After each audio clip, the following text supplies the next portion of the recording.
Okay. These are differential equations. A differential equation is the equation that is a derivative of something.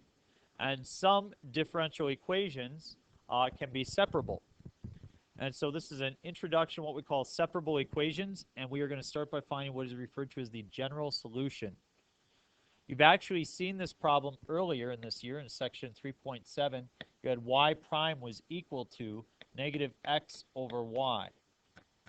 It came from some equation. I don't know if you recall what equation it came from.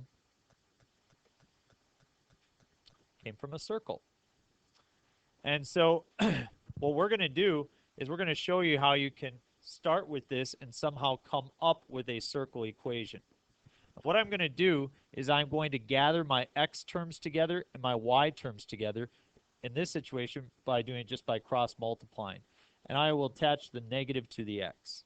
So I get y dy equals negative x dx.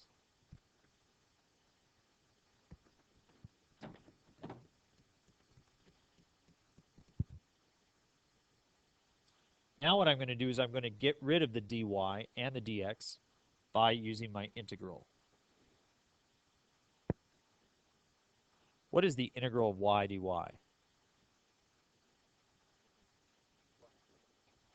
I have y squared over 2 is equal to,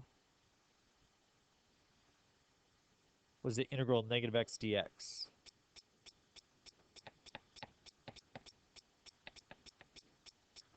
We write plus a constant. Now some people may say, why don't you write a plus a constant for the other side? Well, either way you still would have just a constant somewhere, right? I mean, you got a constant over here and a constant over here, and you combine the constants together, you'd still have some constant, right? Okay.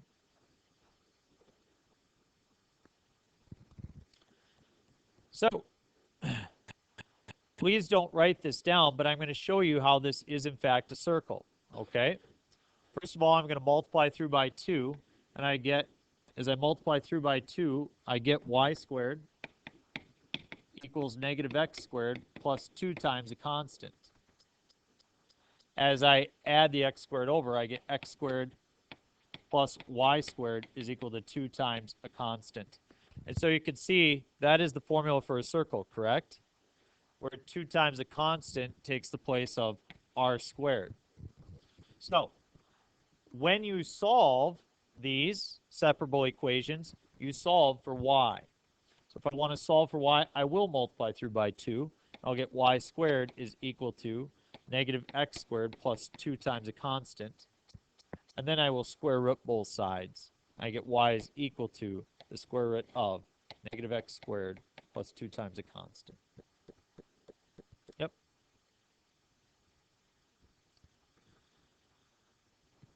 Yep.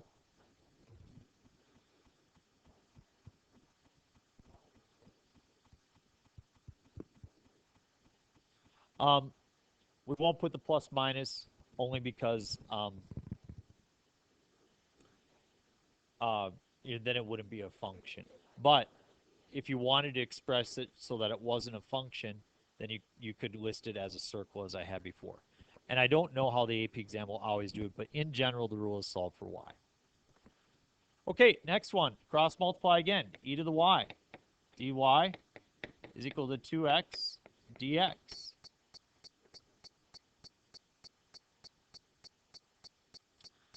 I gathered my y's. I gathered my x's. Integrate. E to the y equals x squared plus a constant. I would like to solve for y.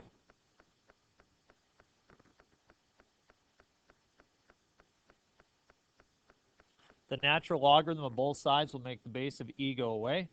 And I get the natural log. Whoop.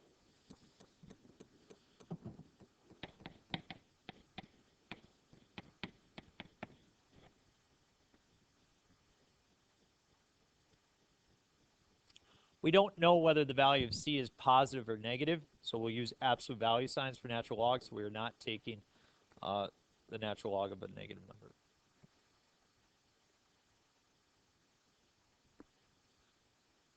Number 3, I'm going to choose to put the negative with the 1, and I get secant squared y dy equal to negative dx, negative 1 dx.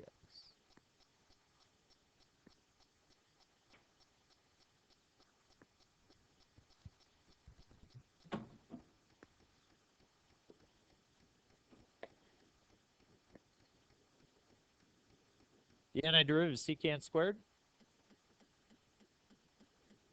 tangent of y is equal to the antiderivative of negative 1 plus a constant. We need to solve for y. What do I do to solve for y? Tangent inverse or arctan, so y is equal to arctan of negative x plus a constant.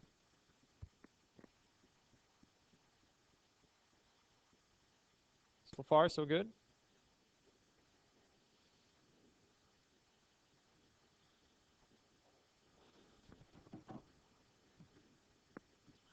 Okay, let's try something a little bit more challenging. Why is number 4 more challenging?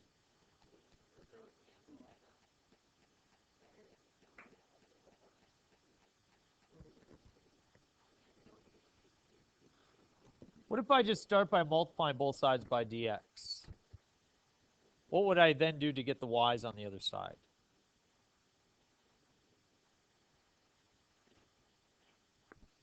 I would just divide it off, right? So if I divide both sides now by 2y minus 3, I get dy over 2y minus 3 is equal to just 1 dx. Or maybe you prefer it if I wrote it as 1 over 2y minus 3 dy equals 1 dx. Now are the y's and the x's together? So you understand now that the y's can go to the denominator. So can the x's. I integrate. Let's do the right side first, as that's a lot easier. What is the antiderivative of 1? I get x plus c.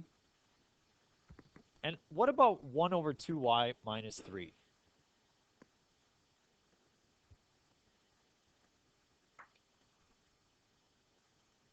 I just did it last week Monday.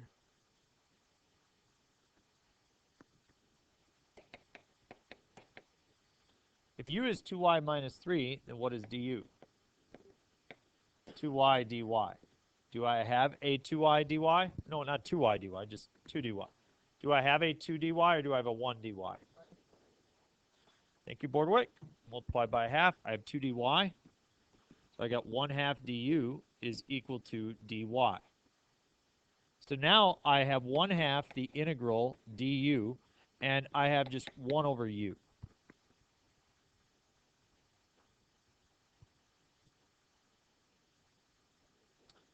Natural log of u. So we have 1/2 times the natural log of 2y minus 3 is that antiderivative.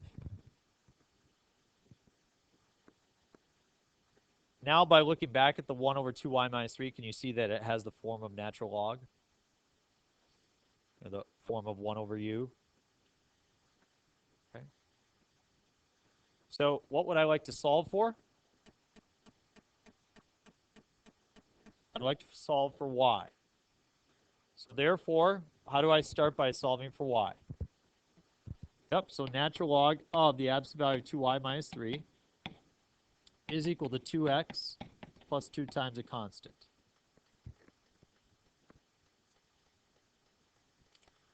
How do I get rid of natural log? Create a base of e. And when you do that, you get 2y minus 3 is equal to e to the 2x. And I'm going to write this just slightly different, because this is what they will do in the course. Okay? Instead of writing as e to the 2x plus 2c, I could write that as e to the 2x times e to the 2c.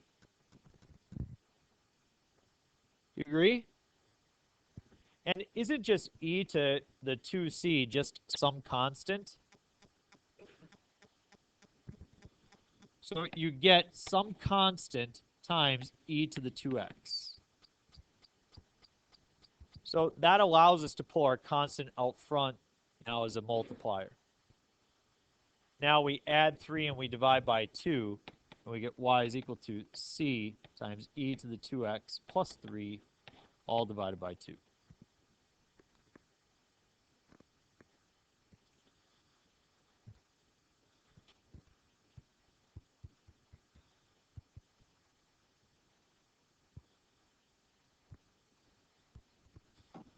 We'll for sure get through 5. Whoop. I don't know if we'll get through 6 before the hour is up here.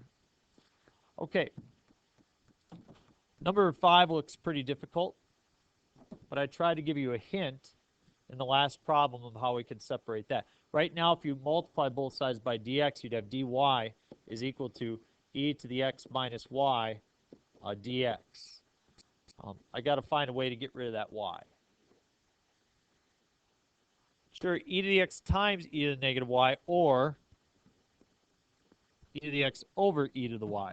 So you can see you rewrite this as dy over dx is equal to e to the x over e to the y. Cross multiply, and we get e to the y dy is equal to e to the x dx.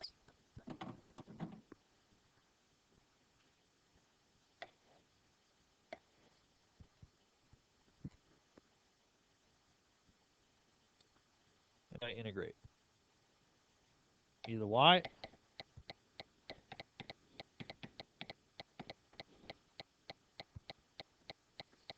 Now what?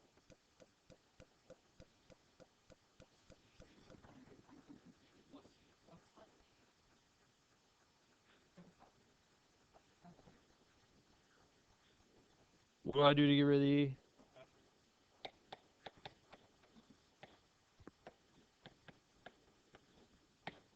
Sorry, YouTube, for pausing there. Somebody said to me in class that maybe want to vomit.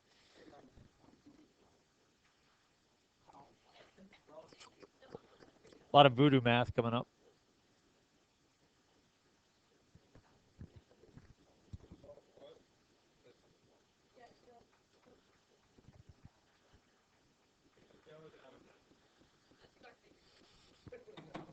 What do you want me to say, your husband?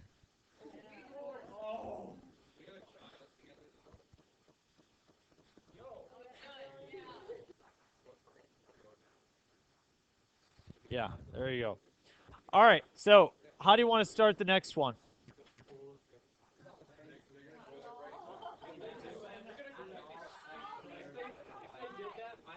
Good job, Sarah.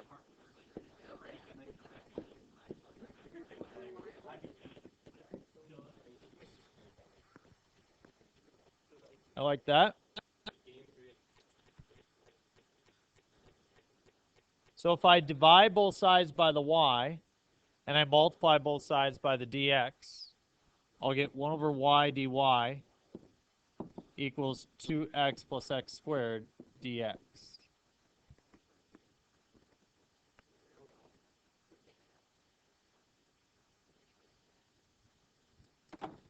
And now I do the integral. What's the antiderivative of 1 over y dy? Natural log of y. And the antiderivative of 2x?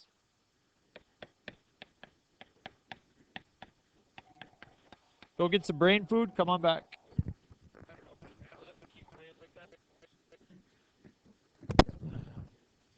Okay, hopefully you had a good lunch. We left off with natural log of the absolute value of y is equal to that. How do I get rid of natural log? Base of e. When you do that, we get y is equal to e to the x squared plus x cubed over 3. I'm going to write it as times e to the c.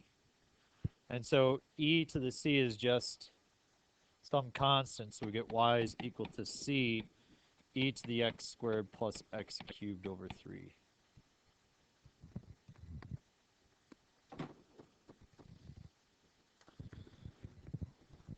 Question.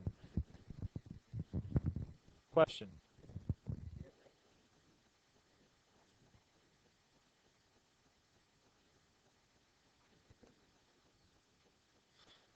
Those are called slope fields, and we'll teach you those tomorrow. Okay. So we'll do 2 examples right now where instead of finding a general solution, you can see that we find a particular solution. Particular solution. This means that we will find the equation solved for C. Notice this notation. This is not notation that's always used in other books. Sometimes it is, sometimes it is not. What this notation means is that if you have y and you plug in a number for x, you get this output for y. They can't say, for example, f of 3 is equal to 5 because that states that it's a function. And this is not a function. So it says y of 0 is equal to 3. If you plug in 0, you get 3. So what I try to help people understand is that it's just the point 0, 3. So the original graph or the original equation passes through 0, 3. So I'm going to do the same work I've done before, except at this point, I'm going to find the particular solution.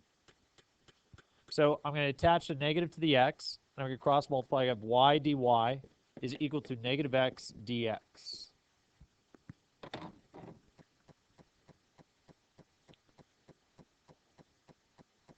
After that, I integrate.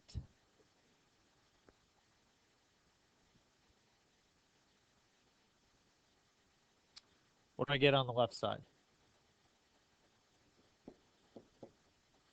Is equal to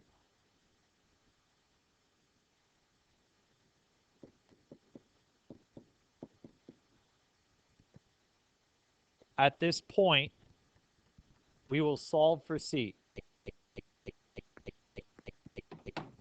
So what we will do is we'll plug in 0 for x, we'll plug in 3 for y. That will allow us to solve for C. When you plug in 3 for y, we get 9 over 2 equals, when you plug in 0 for x, you get C.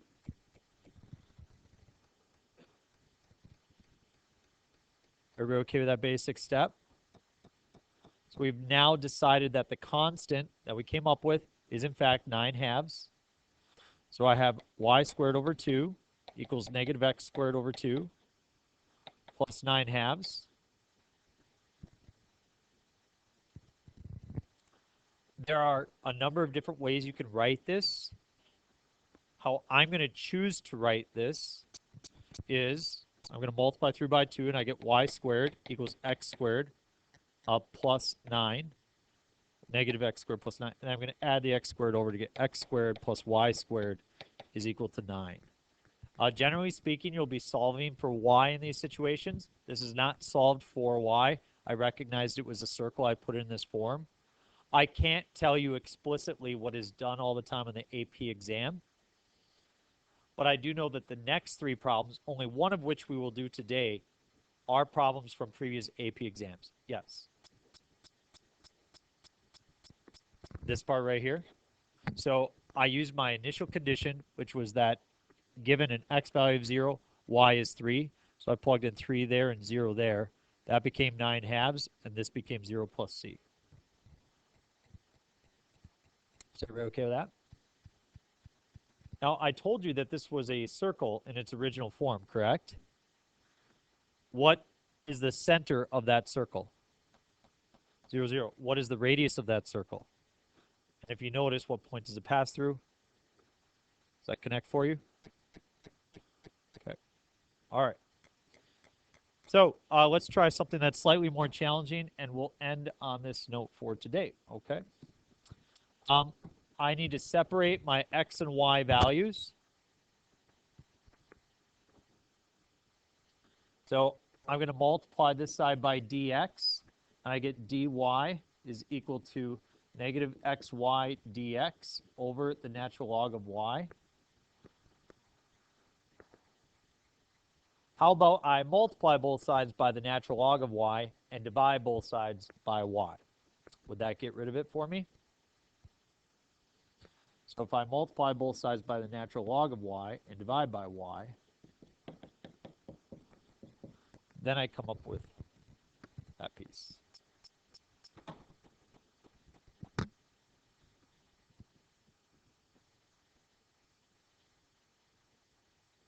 Now what? Integrate.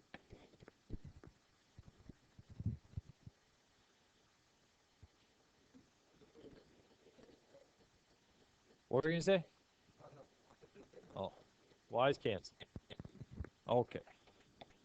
So YouTube, when one of my students, who will remain nameless, saw this,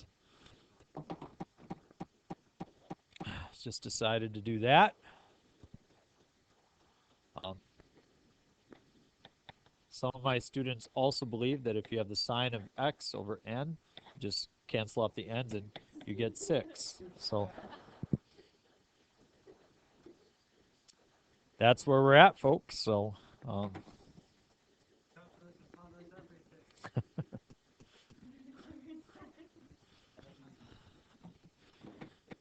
YouTube, I should let you know. Obviously, people make mistakes sometimes. This overall is a pretty intelligent class. They do a really good job, but we all get caught up in making some mistakes from time to time. So there is always a few outliers. Yep. Trying to be true to the mathematics. So. Okay. All right, so I can do the right side. I know the right side becomes negative x squared over 2 plus c. But what about the left side?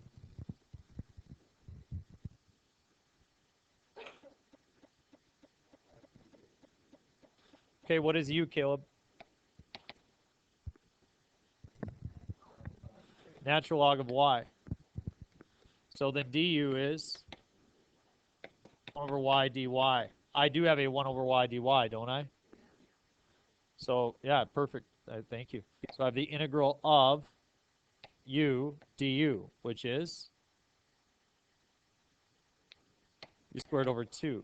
So in other words, we have the natural log of y, that quantity squared, over 2. Correct? Okay.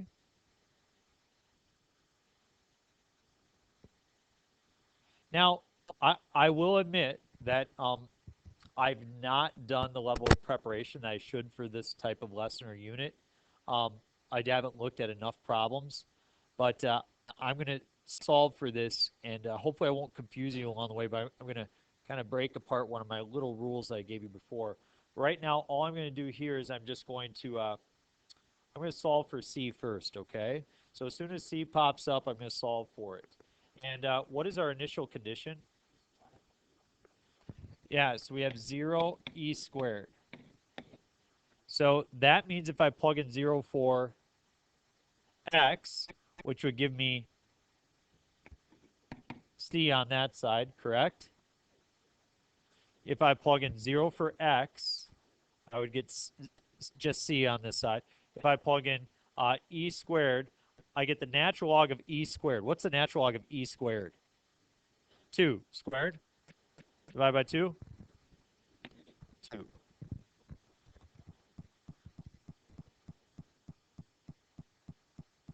So therefore, I have the natural log of y squared over 2 is equal to negative x squared over 2 plus 2. Now what?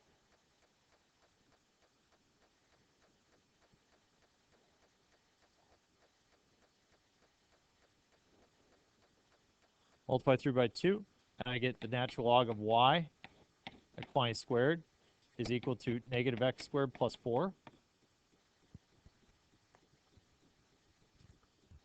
Now what? Square root.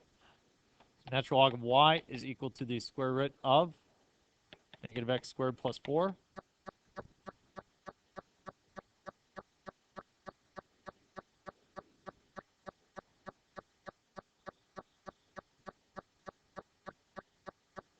And base e, y is equal to e to the root of negative x squared plus 4.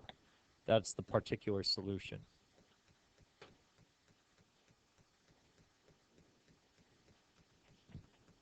So this isn't too bad, is it? I mean, and again, in context of what we're working on, I want you guys to realize that there are a very isolated number of questions like this on the AP exam.